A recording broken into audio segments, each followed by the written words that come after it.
stop. Don't buy any Android phone right now. Seriously.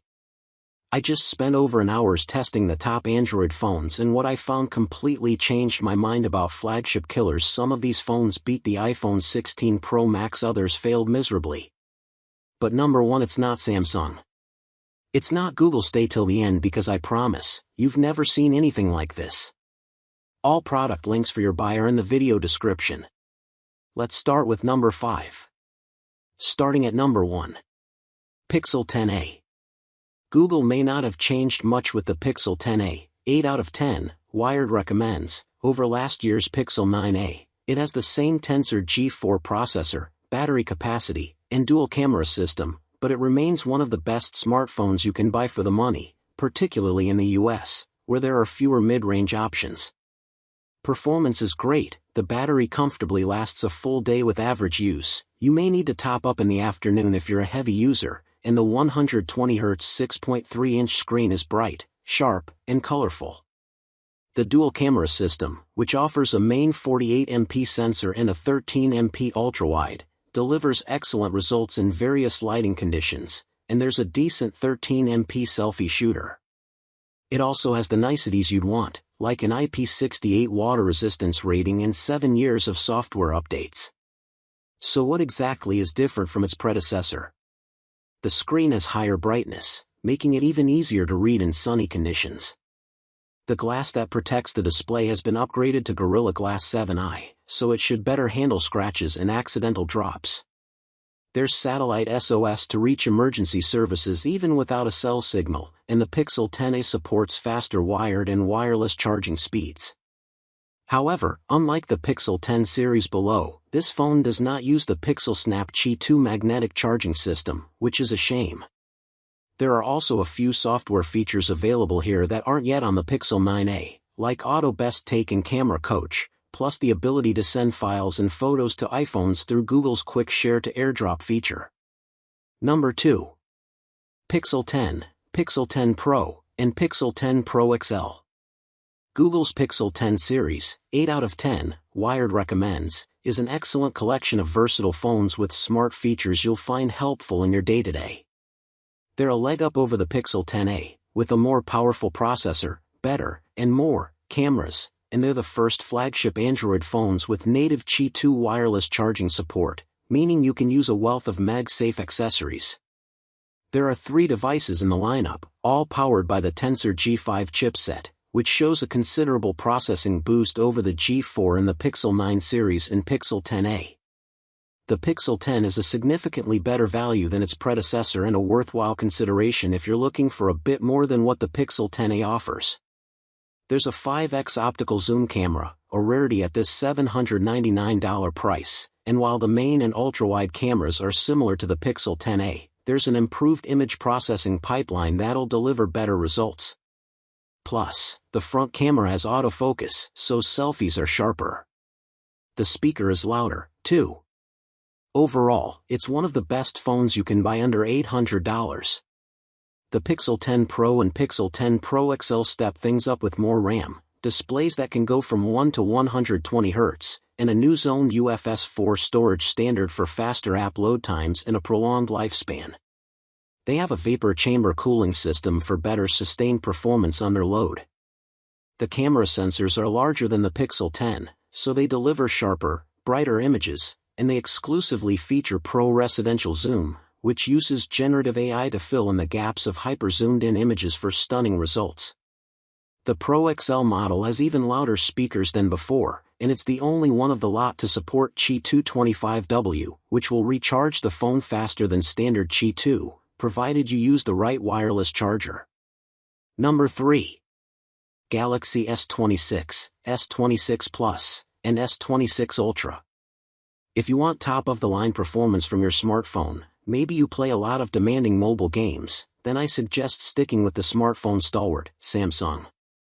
The Galaxy S26 and Galaxy S26 Plus, 7 out of 10, Wired recommends, are the base models that largely differ in screen size and battery life. There are some minor differences, like faster charging and 5G mmWave support on the S26 Plus. The Galaxy S26 Ultra, 8 out of 10, Wired recommends, is the crown jewel, and this year its sparkling feature is the new privacy display. This is a hardware-level change, exclusive to the Ultra, that lets you hide the content on your screen from the people around you, just like a traditional third-party privacy screen protector. It's fairly effective with no major hit to brightness or image clarity, and there's a max privacy mode that makes it even tougher for neighbors to sneak a glance.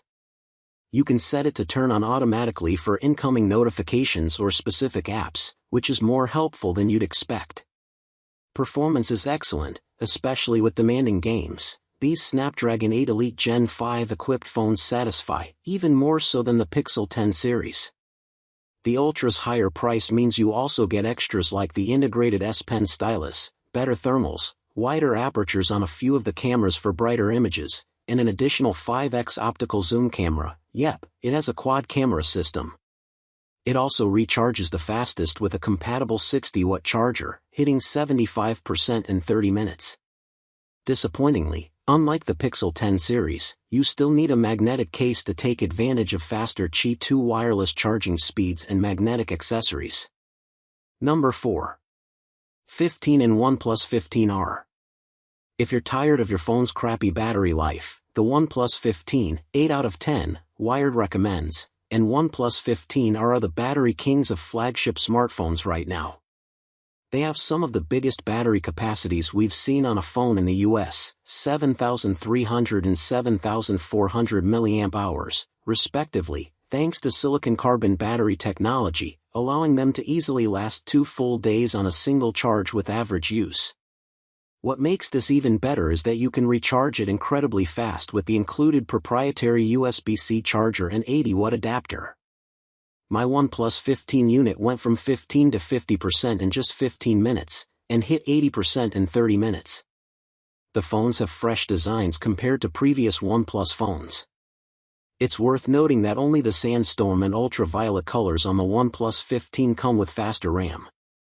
Of these, only the Sandstorm has a micro-arc oxidation finish that apparently makes the phone a little more durable.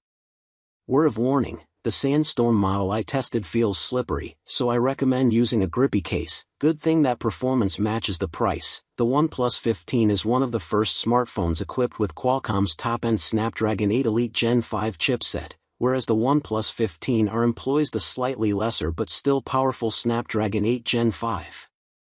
The former crushed benchmark scores. I was able to max out the graphics on the very demanding Genshin Impact mobile game, and the OnePlus 15 had no trouble running it at a smooth 60 frames per second. This is a game that still gives some flagship phones trouble. The OnePlus didn't get annoyingly hot, either. I had no performance issues at all on the OnePlus 15R, and you can totally still play a game like Genshin Impact, but you'll have to knock down some of the graphics settings to keep it running smoothly. I want to point out that while OnePlus advertises a 165Hz refresh rate for these phones, you're only really going to get that in select games. Most of the time, the phone will hover around 120Hz, depending on what's happening on the screen. Number 5. Moto G Power 2026. If you can wait, I suggest holding out for the upcoming Moto G Stylus 2026. It'll be slightly higher priced, but performance will be even smoother, the cameras will be better, and you'll get an integrated stylus, if you care. But if you need a pretty cheap, reliable smartphone right now, I think the Moto G Power 2026 is the best on the market. Motorola removed a feature from this phone's predecessor. There's no wireless charging anymore. Instead, the 32MP selfie camera has been upgraded, and there's a larger battery capacity. It makes sense then that battery life is the highlight. With average use, I squeezed 2 full days out of this phone. While the processor is the same MediaTek Dimensity 6300 with 8GB of RAM as the 2025 model, performance feels more optimized and smoother. You'll still see some slowness here and there, but it's far more manageable. You also get nice amenities, like an IP68/69 water resistance rating, NFC for contactless payments, a microSD card slot to expand storage, and even a headphone jack. The camera system is passable, and you'll only get 2 Android OS upgrades and 3 years of security updates. That's a shame, but it's better than what Motorola has offered in the past. So that was the list, but hey, race the truth, the best Android phone for you depends on one thing: your budget and daily use. Comment below which phone are you buying this month. I'll pin the top 3 answers next week, and before you go, all product links for your buy are in the video description. If this video helped you save money or make the right choice, hit like, share it with a friend who needs a new phone, and subscribe so you don't miss my next video. Android versus iPhone, the final answers. See you in the next one. Stay smart, stay updated.